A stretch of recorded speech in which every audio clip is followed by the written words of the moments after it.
Leo nimewaletea simulizi inayoitwa Kijiji Kinachoua Wachungaji. Mtunzi ni Alex Kalinga. Katika nyanda za juu za Tanzania ya kaskazini, kulikuwepo kijiji kilichoitwa Mbala Mwezi. Kijiji hicho, kilichozungukwa na milima mirefu yenye mapori mazito, kilijulikana si kwa uzuri wa mandhari yake, bali kwa historia yake ya giza na hofu. Kwa karne nyingi, wakazi wa Mbala Mwezi waliabudu mizimu, miungu ya mababu waliosema iliwasiliana nao kupitia watendaji wa tambiko, iliheshimiwa zaidi ya kitu chochote. Kila mwaka, dhabihu za wanyama na hata za kibinadamu zilitolewa ili kuridhisha mizimu hiyo. Mbala Mwezi haikuwahi kukaribisha mabadiliko. Kila mtu aliyekuja kuhubiri Injili ya Mungu wa kweli alipotea gizani. Kundi la wachungaji kutoka maeneo mbalimbali walijaribu kuleta nuru, lakini walimaliza safari yao kwa huzuni, wengine wakipotea bila maelezo, wengine wakikutwa wamekufa katika hali za kutisha. Hofu ilitanda kote. Hata wale waliotamani mabadiliko walinyamaza kimya, wakiamini kuwa nguvu za mizimu zilikuwa kubwa kuliko yote. Lakini mbali na milima hiyo, katika mji wa Mbeya aliishi kijana mmoja aliyeitwa Daniel Mwakalinga. Akiwa na miaka 24 pekee, Daniel alikuwa na moyo uliojaa imani isiyoyumba. Alikuwa akihudumu kama mwimbaji na mhubiri mchanga katika kanisa la kiroho lililoheshimiwa. Siku moja, akiwa katika maombi ya usiku wa manane, aliona maono. Kijiji kilichofunikwa na giza nene, huku sauti ya upole ikimwambia, "Nenda Mbala Mwezi, tangaza neno langu, usihofu, maana mimi nipo pamoja nawe." Ndoto hiyo ilibaki moyoni mwake kama mwiba usioweza kung'olewa. Bila kujali onyo na simulizi za kutisha alizozisikia, Daniel aliamua. Kwa sauti thabiti, aliwahutubia waumini wa kanisani kwake siku ya Jumapili. "Nitatandaza neno la Mungu hata katika giza kuu. Nitakwenda Mbala Mwezi kwa jina la Yesu." Siku ya kuondoka ilipowadia, Daniel alipigwa na hisia nzito. Hakuwahi kuhisi uzito wa moyo kama huo. Hata hivyo, alikusanya vyake: Biblia, daftari la kumbukumbu, chupa ya maji na chakula kidogo cha njiani. Hakusindikizwa na mtu yeyote, lakini alihisi mkono wa Mungu ukiwa juu yake. Aliabiri basi kutoka Mbeya kuelekea kaskazini. Safari ilikuwa ndefu na yenye milima na mabonde. Njiani, hali ya hewa ilibadilika ghafla. Jua lilifunikwa na mawingu meusi yasiyo ya kawaida. Upepo ulianza kuvuma kwa nguvu na mvua nzito ikanyesha kana kwamba mbingu zilibubujika machozi. Basi lililomchukua Daniel liliharibika katikati ya msitu mnene. Dereva na abiria wengine walihangaika kutafuta msaada, lakini hakuna aliyeweza kutoka ndani ya msitu ule wa kutisha. Kulikuwa na hisia nzito ya hofu. Wengine walisema waliona kivuli kikubwa kikizunguka gari. Wengine walisikia sauti za ajabu zikiimba kutoka ndani ya msitu. Daniel alipiga magoti ndani ya basi na kuomba, "Ee Mungu wa Abrahamu, Isaka na Yakobo, ninaomba ulinzi wako. Ulinzi wa malaika wako na mwanga wako unitangulie." Mara baada ya maombi, upepo ulitulizwa ghafla. Mafundi waliitwa kutoka kijiji cha karibu na basi likaendelea na safari. Lakini ilikuwa ni dalili kwamba mapambano yalikuwa yameanza. Baada ya masaa kadhaa, alifika kwenye njia ya vumbi iliyoelekea Mbala Mwezi. Jua lilikuwa linazama na anga lilijaa rangi za kutisha, mchanganyiko wa rangi ya damu na giza. Daniel alitembea kwa mguu hatua za mwisho, Biblia mkononi na moyo wake ukiwa thabiti kama jiwe. Alipokaribia kijiji, aliona vibanda vichache vilivyokuwa vimejengwa kwa miti na udongo. Hakukuwa na sauti, hakuna harakati, ni kama kijiji kilikuwa kimekufa. Lakini kutoka katikati ya kijiji, alihisi nguvu ya kiroho ya ajabu, nguvu ya giza iliyotamalaki. Akiwa amechoka, alisimama chini ya mti mkubwa kuomba kabla ya kuingia ndani zaidi. Alisema, "Bwana, wewe ndiye mwanga wangu, niongoze." Ndani ya giza, macho kadhaa yaliangalia Daniel, macho yaliyojaa chuki na hofu isiyoelezeka. Asubuhi ilikuwa nzito kama usiku uliotangulia. Jua lilijaribu kupenya mawingu mazito yaliyokuwa yametanda juu ya kijiji, lakini mwanga wake ulizuiliwa na kivuli kisichoelezeka. Hali ya hewa ilikuwa baridi isiyo ya kawaida, na ukimya mzito ulitawala hewani. Danieli aliamka mapema, akiwa na amani moyoni mwake licha ya tukio la kutisha la usiku uliopita. Alifungua Biblia yake na kusoma kwa bidii. Bwana ni nuru yangu na wokovu wangu, nimwogope nani? Bwana ni ngome ya uzima wangu, ni nani atakayeniogofya? Zaburi 27 mstari wa kwanza. Baada ya sala ya asubuhi, aliamua kuanza kazi aliyotumwa kufanya. Alitembea katikati ya kijiji akihubiri kwa upole na uvumilivu. Alizungumza kuhusu upendo wa Mungu, kuhusu msamaha na uzima wa milele. Watu wa kijiji walimwangalia kwa macho ya kutoamini, na baadhi yao walimzomea. Wengine walimkwepa kama mtu mwenye ukoma. Watoto wachache walimfuata kwa mbali, wakivutiwa na upole na tabasamu lake. Waliwaza kimoyomoyo, ni vipi mtu mmoja peke yake angeweza kuwa na ujasiri wa kuzungumza mambo yasiyosemwa mbala mwezi. Lakini Danieli hakutetereka. Alijua kuwa mbegu ilitakiwa kupandwa kwanza, hata katika udongo mgumu. Usiku ulipofika, wazee wa kijiji waliketi tena chini ya ule mti mkubwa wa mizimu, uliokuwa kama kituo cha mikutano yao ya siri. Walijadili kile walichokiona na kusikia kuhusu kijana huyo wa ajabu. Hofu ilianza kuwapenya, na kwa mara ya kwanza katika miaka mingi walihisi kuwa nguvu yao inatetemeka. Mzee Kihango alipandwa na ghadhabu. Alisimama na kusema kwa ukali, hatutaweza kumshinda kwa hila. Tunahitaji tambiko la damu, tambiko la nguvu, ili kuimarisha mizimu yetu. Walikubaliana kufanya tambiko kubwa usiku wa manane, tambiko ambalo lilihitaji sadaka ya mwanadamu. Macho yote yaligeukia kwa Danieli, kijana ambaye sasa alichukuliwa kama tishio kubwa zaidi kuwahi kutokea kijijini. Muda huo huo, Danieli akiwa ndani ya kibanda chake alipata maono ya kiroho. Alijiona akisimama mbele ya umati wa watu waliovaa mavazi meusi, huku mikono yao ikiwa imejaa minyororo. Lakini alipoinua mikono yake juu na kutaja jina la Yesu, minyororo ile ilipasuka vipande vipande, na watu wale wakapiga magoti wakilia kwa furaha. Alipoamka kutoka katika maono hayo, alijua bila shaka kuwa mapambano makubwa yalikuwa mbele yake. Alikusanya chakula kidogo alichobakiwa nacho, akafunga Biblia yake kifuani na kuingia katika maombi kali zaidi. Katika giza la usiku ule, wakati kijiji kizima kilikuwa kimekaa kimya, Danieli alisikia mwangwi wa ngoma nzito na sauti za kuomboleza zikitoka msituni. Alihisi mtetemeko ardhini, tambiko lilikuwa linafanyika. Lakini hakutetereka. Akiwa peke yake mbele ya Mungu, aliinua sauti yake akisema, Bwana wa majeshi, nisimamie.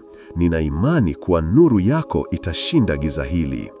Alipoanza kuomba, upepo mkali ulivuma na sauti ya kutoka juu ikamwambia, simama, tangaza neno langu, maana nimekupa mamlaka ya kukanyaga nyoka na nge na nguvu zote za adui, wala hakuna kitakachokudhuru.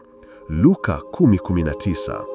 Danieli alijua kuwa pambano halikuwa dhidi ya damu na nyama, bali dhidi ya falme za giza na nguvu za kiroho za uovu. Na alipokuwa tayari, aliinuka, akaweka Biblia mkononi na akaelekea katikati ya kijiji, tayari kwa vita ya kiroho ambayo ingetetemesha mbalamwezi yote. Wakati wa manane ulipowadia, Daniel alikuwa tayari amejiandaa kiroho. Alihisi kama anga lote lilikuwa limenyamaza kusikiliza kile kilichokuwa kikitarajiwa kutokea. Akiwa amesimama peke yake kwenye uwanja wa kijiji, alikaza mikono yake juu ya Biblia, macho yake yakimtazama moja kwa moja mti mkubwa wa mizimu uliokuwa ukipambwa kwa vitambaa vya damu na mapambo ya tambiko. Kutoka mbali, kundi la watu waliovaa vitenge vyeusi walimkaribia. Walikuwa na nyuso zilizochorwa kwa rangi za ajabu, wengine wakivaa barakoa za wanyama wa porini, wakilia kwa sauti zilizotetemesha mioyo. Wakiwa na mikuki na mashale yenye sumu ya kimila, walizunguka uwanja wakimzingira Daniel. Katikati yao alikuwepo mzee Kihango akishikilia fimbo ya kichawi iliyofunikwa kwa manyoya meusi. Alisimama mbele ya Daniel na kusema kwa sauti ya dhihaka, "Mgeni, ulileta mwanga wa kuunguza mila zetu, lakini utajifunza hapa kuwa giza la mababu zetu haliwezi kushindwa." Daniel alimtazama kwa upole, macho yake yakiwa yamejaa rehema. Kisha alisogea hatua moja mbele na kuinua Biblia juu. Imeandikwa, nuru hung'aa gizani na giza halikuiweza kuishinda. Yohana 1:4. Kwa ghafla, upepo wa ajabu ulivuma kutoka pande zote 4 za kijiji. Upepo huo ulileta harufu ya manukato yasiyoelezeka. Wale waliokuwa wamemzunguka walianza kurudi nyuma kwa hofu. Vitenge vyao vilianza kupeperuka na baadhi yao walidondosha mikuki yao. Mzee Kihango, akiwa na hasira, alikusanya nguvu zake za giza na kuanza kunena maneno ya uchawi. Lakini kabla hajamaliza, mwanga wa ajabu ulitokea mbinguni kama radi, ukamshukia.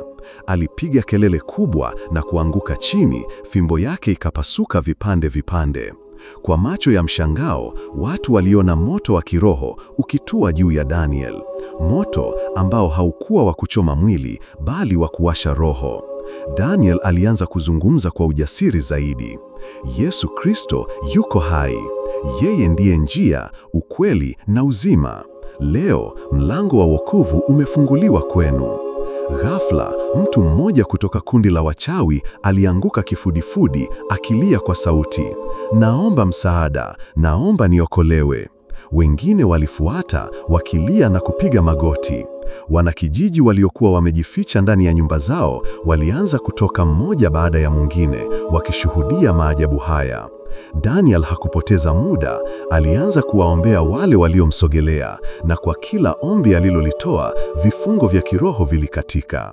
Watu walilia kwa furaha, wengine wakipiga makofi na watoto wakimkimbilia wakimshangilia kama shujaa. Asubuhi ilipochomoza, kijiji cha Mbalamwezi kilibadilika. Mti wa mizimu uliteketea kabisa kwa moto wa kiroho, na kwa mara ya kwanza watu walikusanyika pale pale mahali patambiko, lakini si kwa kutoa kafara za damu, bali kwa kumwimbia Mungu nyimbo za sifa. Daniel aliongoza ibada ya kwanza hadharani, akiwabatiza wale waliotaka kuanza maisha mapya. Alihubiri juu ya msamaha, upendo na uzima wa milele kupitia Yesu Kristo. Hapo ndipo Mbalamwezi ilianza kubadilika kuwa kijiji kipya, kijiji cha nuru. Asubuhi ilipochomoza, kijiji cha Mbalamwezi kilibadilika. Mti wa mizimu uliteketea kabisa kwa moto wa kiroho, na kwa mara ya kwanza watu walikusanyika pale pale mahali patambiko, lakini si kwa kutoa kafara za damu, bali kwa kumwimbia Mungu nyimbo za sifa. Daniel aliongoza ibada ya kwanza hadharani, akiwabatiza wale waliotaka kuanza maisha mapya. Alihubiri juu ya msamaha, upendo na uzima wa milele kupitia Yesu Kristo. Hapo ndipo Mbalamwezi ilianza kubadilika kuwa kijiji kipya, kijiji cha nuru. Usiku wa siku ya 3 ulipowadia, anga la Mbalamwezi lilikuwa limetanda na mawingu mazito yaliyofunika hata mwangaza wa mwezi. Kulikuwa na kimya kisicho cha kawaida, kana kwamba hata wadudu wa usiku walikuwa wameogopa. Wakati huo, Daniel alikuwa kanisani pamoja na vijana wake, akiwafundisha juu ya silaha za kiroho zilizotajwa katika kitabu cha Waefeso 6:10-18. Alisisitiza, "Vaa vazi kamili la Mungu ili uweze kuhimili hila za Shetani." Mara ghafla, upepo mkali ulivuma kutoka msituni. Milango ya kanisa ilianza kupiga kelele na majani yakapeperuka kila upande. Kulisikika milio ya ngoma za kijadi, sauti nzito za kuimba kwa lugha ya kale zikija kutoka msituni, sauti za wachawi waliokusanyika. Kundi la watu waliovaa vitenge vya damu, wakiwa na nyuso zilizopakwa vumbi na damu ya kuku, lilijitokeza. Mikononi mwao walibeba vinyago, midundo ya ngoma na mishumaa ya damu. Walizunguka kanisa wakinena maneno ya laana. Daniel alisimama mbele ya vijana wake waliokuwa wakitetemeka kwa hofu. Akainua mikono juu na kusema kwa sauti isiyotikisika, Bwana ni nuru yangu na wokovu wangu, ni nani nimwogope? Bwana ni ngome ya maisha yangu, ni nani nimwogope? Zaburi 27:1. Akiwa amesimama peke yake, Daniel alianza kuimba sifa. Wimbo wake ulikuwa wa taratibu mwanzoni, lakini kadri alivyoimba, sauti yake ilijaa nguvu, ikapenya usiku mzito na kusikika mbali hadi msituni. Wale waliomzingira walitatizika, midundo yao ilianza kuyumba. Wachawi walichukua udongo uliotakaswa na damu na kuutupa kuelekea kanisani, lakini hewa ya ajabu ilirudisha vumbi hilo kwao, wakaanza kukohoa na kupoteza mwelekeo. Mzee wa wachawi aliyekuwa kiongozi wa kundi hilo alisongea mbele akimkazia macho Daniel. Alinyoosha mkono wake na kunena maneno ya mwisho ya uchawi kwa nguvu kubwa, lakini kabla hajamaliza, radi kubwa iligonga katikati ya uwanja. Ardhi ilitetemeka na wote waliokuwa wamemzunguka walianguka chini kama majani yaliyokauka. Katika ghafla hiyo, mwanga mkali ulitokea kanisani, si mwanga wa kawaida, bali mwanga wa kiroho uliovunja giza lote. Wachawi waliokuwapo walilia kwa uchungu, wengine wakitoroka bila kuangalia nyuma, na wengine wakipiga magoti wakilia, mtu huyu ana nguvu za Mungu wa mbinguni, tuokoe. Daniel alisimama mbele yao, akiinua Biblia yake na kusema, leo mmeona kuwa kuna Mungu aliye juu ya mbingu na nchi. Yeye hutawala kila nguvu ya giza na jina lake ni Yesu Kristo. Usiku huo, watu zaidi ya 50 waliomwendea Daniel kwa madhara walijisalimisha kwa Kristo. Wengine walileta vinyago vyao, hirizi na vitabu vya uchawi na kuviteketeza mbele ya kanisa kwa moto wa hadharani. Wakati moto ukiteketeza vitu vya giza, watu waliimba kwa nguvu, Yesu ndiye Bwana, Yesu ndiye Mfalme. Asubuhi yake, kijiji cha Mbalamwezi kilionekana tofauti. Wakati huo, kwa mara ya kwanza kabisa, kijiji kizima kilishiriki ibada ya pamoja, bila woga, bila mizimu, bila kafara, bali kwa moyo wa huru. Daniel alisimama mbele ya watu akiwa na macho yenye machozi ya furaha. Alijua kuwa ushindi huu haukuwa wake mwenyewe, bali wa Mungu aliye hai. Mbalamwezi ilianza sura mpya ya maisha. Mahali ambapo kabla watu waliishi kwa hofu na usiri, sasa palijaa sifa, sala na nyimbo za kuabudu. Daniel alitambua kuwa ushindi wa kiroho walioupata haukutakiwa kusimama tu kwa shangwe, bali ulitakiwa kudumu vizazi na vizazi. Alijua kuwa siri ya mafanikio ya muda mrefu ilikuwa katika kuwekeza kwa watu, hasa vijana, ambao ndio waliokuwa tumaini la baadaye. Kwa moyo wa upendo, alianza shule ndogo iliyojulikana kama Shule ya Maandiko. Kila siku, kabla ya kuchomoza kwa jua, vijana zaidi ya 100 walikusanyika chini ya mti wa mwembe kusoma Biblia, kujifunza kusali na kujifunza kusoma na kuandika. Asha, msichana yatima aliyekuwa mwanafunzi wake wa kwanza, aliteuliwa kuwa msaidizi wake. Alionyesha bidii na hekima ya ajabu kwa umri wake mdogo. Asha alifundisha watoto wenzake na hata kuhubiri kwa ujasiri mbele ya watu wazima. Katika kipindi cha miezi 6, kijiji kilianza kuonekana tofauti kabisa. Ulevi uliopungua kwa kiasi kikubwa. Familia zilizokuwa zimevunjika zilipatanishwa. Watoto waliokuwa wanarandaranda mitaani sasa walijua kusoma na kuandika. Kanisa dogo la udongo lilipanuliwa na kuwa jengo kubwa lenye paa la bati kwa msaada wa mafundi waliogeuka kutoka kwa wachawi kuwa waumini. Daniel alianzisha pia vikundi vidogo vidogo vya maombi kwa kila sehemu ya kijiji, akiamini kuwa maombi ni msingi wa kila maendeleo. Alifundisha watu kuwa mafanikio yao ya kiroho hayangetegemea nguvu ya binadamu, bali nguvu ya Mungu kupitia sala ya pamoja. Miongoni mwa miradi mikubwa aliyoiendesha ilikuwa ni kituo cha afya cha imani, mahali ambapo watu walitibiwa kwa dawa sahihi na pia walihubiriwa Injili. Mradi wa kilimo cha upendo ambapo familia ziliungana kulima mashamba makubwa ya chakula kusaidia wasiojiweza. Darasa la ufundishaji wa stadi za maisha kama ushonaji, useremala na ujenzi kwa vijana waliokuwa wametelekezwa. Kwa miaka 3, Daniel alihudumu kwa bidii bila kuchoka. Kila siku aliamka mapema kusali na kutembea kijijini, akiwatia moyo waumini na kuwaonyesha kuwa Injili ni zaidi ya maneno, ni maisha hai yanayoonekana. Pamoja na mafanikio hayo yote, majaribu hayakukoma. Mara kwa mara wageni walifika kutoka maeneo ya mbali, baadhi yao wakiwa na nia mbaya ya kuvuruga kazi hiyo safi. Wachawi wa maeneo jirani walipoona giza likikimbia mbala mwezi, walihamishia mashambulizi yao ya kiroho hapo. Lakini kwa kila jaribio la giza, Daniel na waumini walikabiliana nalo kwa silaha walizojifunza: imani isiyotingishwa, sala zisizokoma, upendo wa kweli kwa wote, hata kwa maadui. Kwa mara ya kwanza tangu kuwepo kwa kijiji hicho, watoto walizaliwa na kukua bila hofu ya laana za mizimu. Vijana walipata ndoto mpya, si tu kuishi bali kufanikiwa na kuwahudumia wengine kwa upendo wa Kristo. Mbala Mwezi ikawa mfano wa nuru kwa vijiji vyote vya jirani. Wageni waliokuwa wakihofia kuingia hapo zamani, sasa walikuja kujifunza, kupata uponyaji na kurudishwa kwa Mungu.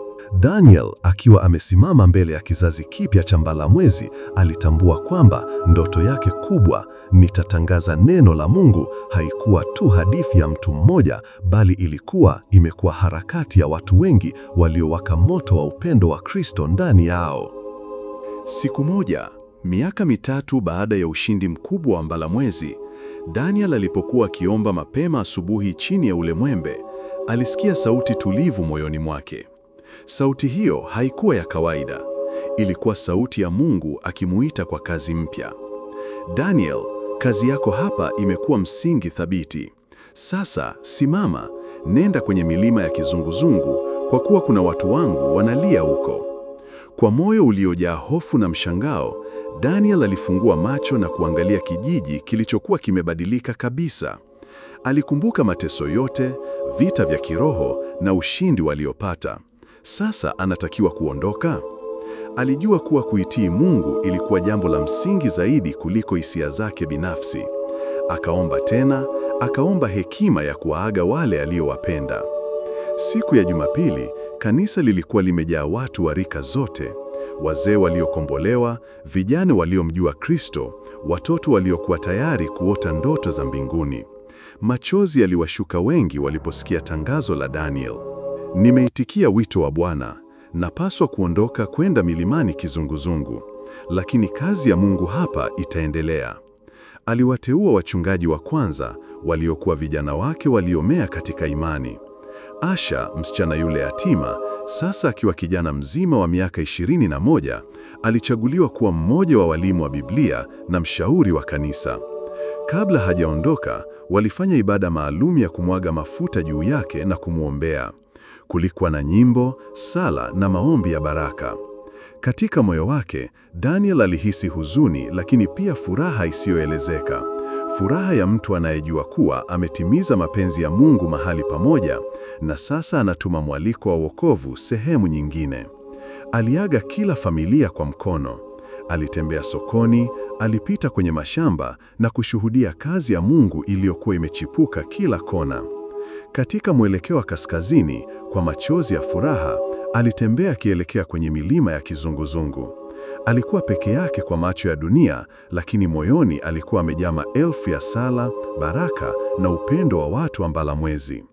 Njiani alipitia maeneo ya pori na mapori yaliyokuwa yamejaa magofu ya mizimu. Alikumbana na vizingiti vingi, simba wa milimani, mvua za ghafla, majaribu ya upweke. Lakini kwa kila hatua, alisikiliza tena ahadi ile ile aliyoishikilia tangu mwanzo: usiogope, kwa maana mimi nipo pamoja nawe. Usihangaike, kwa maana mimi ni Mungu wako. Nitakutia nguvu, naam, nitakusaidia. Isaya 41:10. Siku ya 5 ya safari yake, Daniel alifika kijiji cha kizunguzungu. Kilikuwa kimetengwa sana, kimejaa hofu, ugonjwa na giza nene zaidi hata kuliko alivyowahi kuona. Lakini alisimama pale, akishika Biblia mkononi, na akasema kwa sauti iliyojaa ujasiri: nitatangaza neno la Mungu, hata hapa kizunguzungu. Daniel alipowasili kizunguzungu, aligundua kijiji hicho kimefungwa kwa minyororo mikali ya hofu na ushirikina. Watu walitembea kwa migongo iliyopinda, nyuso zao zikionyesha mateso ya rohoni na mwilini. Maboma yalijengwa kwa miti mikavu na magome ya miti mikubwa, na kwenye kila lango palining'ia vinyago vya kutisha, alama za nguvu za giza. Kwa siku 3 za kwanza, Daniel hakuhubiri. Alikaa akitazama na kusali. Aliwaona watoto waliokonda, akina mama waliolia kimya kimya, na wazee waliowatisha vijana kwa laana za kimila. Usiku wa 4, alipokuwa amepiga magoti chini ya mti mmoja mkubwa wa mwavuli, alisikia harufu nzito ya ubani na akasikia ngoma za tambiko. Wachawi wa kijiji walikuwa wamegundua uwepo wake. Walimuita kwenye kikao cha wazee, mahali ambapo wageni walihukumiwa kwa kuyumbisha mizimu. Daniel alijua huo ulikuwa mtego wa shetani, lakini hakutetemeka. Alienda pale akiwa na Biblia mkononi. Kiongozi wa wachawi, aliyefahamika kama mganga mzee Ngongwe, alikuwa mtu mwenye miaka zaidi ya 70, mwenye macho mekundu kama makaa ya moto. Alimwangalia Daniel kwa dharau na kusema, "Vijana kama wewe huwa hawakai kwetu. Hili ni eneo la mizimu. Tunakutaka urudi ulikotoka, au utakutana na kifo kabla ya alfajiri." Daniel alinyanyua macho yake, akamkazia Ngongwe, na kwa sauti ya upole lakini thabiti alisema, "Mimi sijaja kwa jina langu mwenyewe. Nimekuja kwa jina la Yesu Kristo, Bwana wa maisha na kifo. Kila goti litapigwa mbele zake na kila ulimi utakiri kuwa yeye ni Bwana." Wazee walicheka kwa dhihaka. Wakachukua udongo wa tambiko na kumrushia Daniel, wakidhani watamfunga kiroho. Lakini udongo ulipomgusa ulianguka chini kama majivu. Wengine walijaribu kumvuta kwa minyororo ya uchawi, lakini mikono yao ilikauka ghafla na kuwa nzito. Wakashindwa hata kuzungumza. Ndipo Daniel alipoinua Biblia juu na kusema, "Leo nuru ya Mungu itaangaza kizunguzungu." Kwa mara ya kwanza katika historia ya kijiji hicho, radi kubwa ilisikika angani, ikifuatiwa na mvua isiyo ya kawaida iliyomwagika kwa ghafla. Maji hayo yaliwasha moto wa tambiko na kuondoa vumbi la laana lililokuwa limejaa kijijini. Watu walipiga kelele kwa mshangao. Wachache wakapiga magoti, wengine wakakimbilia majumbani mwao. Lakini mzee Ngongwe hakukubali kushindwa kirahisi. Usiku huo alikusanya wachawi zaidi ya 20 na kupanga shambulizi la kiroho kali dhidi ya Daniel. Daniel, akiwa katika nyumba ya udongo aliyokaribishwa na mzee mmoja mzee, alihisi uzito wa kiroho ukimshukia. Alianza kusali kwa bidii. "Ee Bwana, si kwa nguvu zangu, bali kwa Roho wako. Nilinde, niongoze, nifanye kuwa nuru yako hapa." Muda huo huo, kundi la wachawi lilianza kuimba maneno ya laana, wakizunguka nyumba aliyokuwa ndani. Miali ya moto wa tambiko iliwaka karibu na dirisha lake. Lakini ndani ya nyumba hiyo, Daniel aliona maono ya malaika wa Bwana waliomzunguka, wakiwa na panga za moto. Alihisi nguvu isiyo ya kawaida ndani yake. Alifungua mlango kwa ujasiri, akatoka nje na kusema kwa sauti kubwa, "Msijidanganye, giza haliwezi kushinda nuru. Msitafute maisha katika mauti. Njooni kwa Kristo, mpate uzima wa milele." Kwa mshangao wa wote, moto wa tambiko uliungua wenyewe, na moshi mzito mweupe ukafunika eneo lote. Wachawi walianguka chini kama majani, na walipopata fahamu, walilia kwa uchungu, wakisema, "Tunaona mwanga, tunaona mwanga." Usiku huo, watu 12, wakiwemo wachawi wakuu, walikubali kumfuata Yesu Kristo. Kizunguzungu, kilichojulikana kwa miaka mingi kama eneo la laana, kilianza kung'aa kwa nuru ya Mungu. Asubuhi ilipofika, kijiji cha Kizunguzungu kilionekana kana kwamba kilikuwa kimebadilishwa kabisa. Moshi wa tambiko haukuonekana tena hewani. Badala yake, sauti za nyimbo za watoto zilianza kusikika kwa mbali, wakiimba maneno mapya ya matumaini na furaha. Watu waliokuwa wamefungwa na uchawi na hofu sasa walitoka majumbani mwao kwa heshima na unyenyekevu, wakitaka kujua zaidi kuhusu Mungu wa kweli aliyemleta Daniel.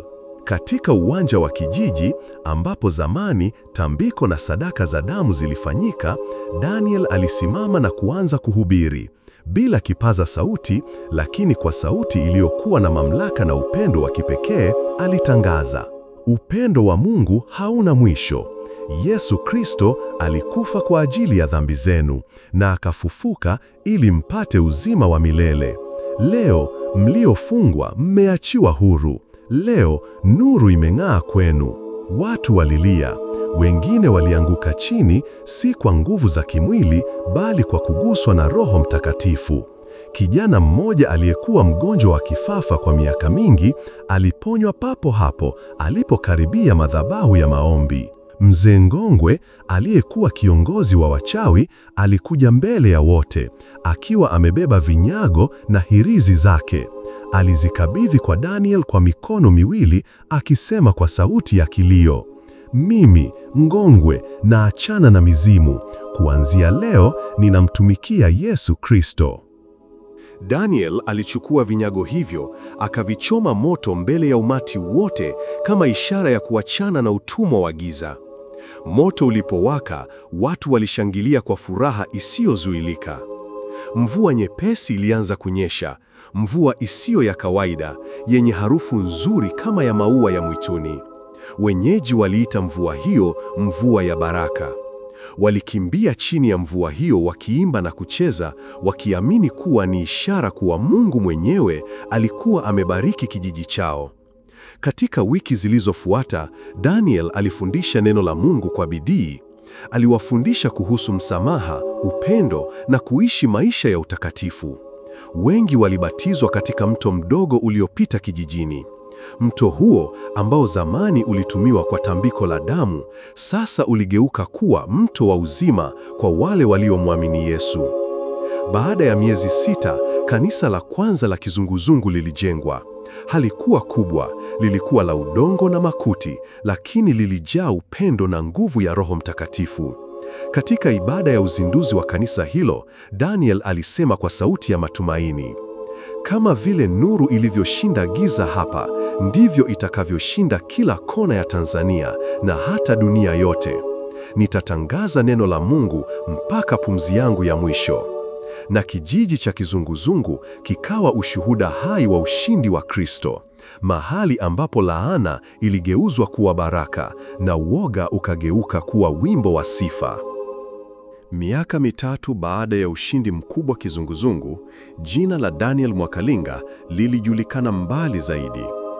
Hakujulikana kama mtu wa miujiza au mtukufu, bali kama kijana aliyemtii Mungu kwa moyo wa unyenyekevu. Ripoti za mabadiliko kutoka Kizunguzungu zilienea haraka. Vijiji vya jirani vilianza kutuma wawakilishi kuja kujifunza kuhusu Injili ya Yesu Kristo. Kila alipohubiri, aliwaambia kwa unyenyekevu, sio mimi, bali ni Yesu ndani yangu. Katika muda huo, Mungu alimwongoza Daniel kuanzisha kikundi kidogo cha wainjilisti vijana kutoka Kizunguzungu na Mbalamwezi. Aliwafundisha Biblia, akaandaa mashujaa wa kiroho ambao walikuwa tayari kwenda kuhubiri hata kule penye giza zaidi. Daniel pia alianza kuandika vitabu vidogo vilivyofundisha mafundisho ya msingi ya Kikristo kwa Kiswahili sanifu, ili vijiji visivyokuwa na walimu wa neno la Mungu viweze kujifunza.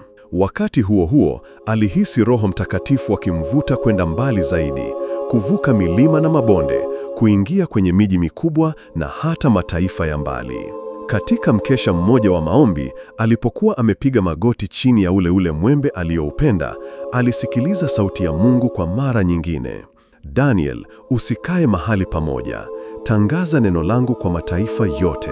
Nimeweka maneno yangu kinywani mwako. Kwa macho ya furaha, alikubali agizo hilo. Siku moja ya jua kali, akiwa amebeba Biblia yake ya zamani iliyojaa noti na maelezo ya sala, Daniel alipanda basi dogo lililoelekea Dar es Salaam. Hapo ndipo safari mpya ilianza, safari ya kutangaza neno la Mungu, si tu Tanzania, bali hata duniani kote. Alijua vita vya kiroho vilikuwa vinaendelea, alijua misukosoko ingekuja, lakini moyo wake ulijaa amani moja isiyotikisika. Aliyenianza kazi njema ndani yangu ataikamilisha hata siku ya Yesu Kristo. Wafilipi 1:6. Daniel Mwakalinga alikuwa hai katika wito wake, na dunia ilihitaji kusikia. kupitia sauti ya kijana mmoja kutoka Tanzania aliyethubutu kusema, nitatangaza neno la Mungu. Na huu ndio mwisho wa simulizi inayoitwa Kijiji Kinachoua Wachungaji.